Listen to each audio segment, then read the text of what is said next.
গাজীপুর ৪ আসনের সংসদ সদস্য মোহাম্মদ সালাউদ্দিন আইবী সম্প্রতি ভারী বৃষ্টি ও জলাবদ্ধতায় তলিয়ে যাওয়া কৃষকদের পাকা বোরো ধান কেটে দিয়ে মানবিকতার উজ্জ্বল দৃষ্টি স্থাপন করেছেন। তিনি গাজীপুর কাপাসিয়া উপজেলায় চাঁদপুর ও দুর্গাপুর ইউনিয়নের মধ্যবর্তী নলির বিলের কৃষকের পাশে দাঁড়ান।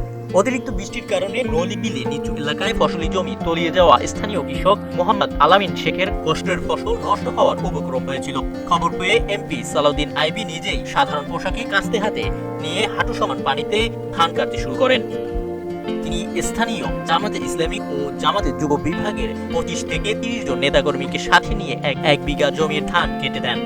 হঠাৎ জনপ্রতিনিধিকে নিজের ডুবন্ত জমিতে ধান কাটতে দেখে কৃষক আলামিন আবেগ আপ্লুত হয়ে পড়েন এবং তিনি এমপিকে ধন্যবাদ জানান। এমপি আমার ক্ষেতে ধান কাটতেছে, এটা আমি বাসায় প্রকাশ করতে পারবো না, এই কৃতজ্ঞতা আমি কীভাবে জানাবো।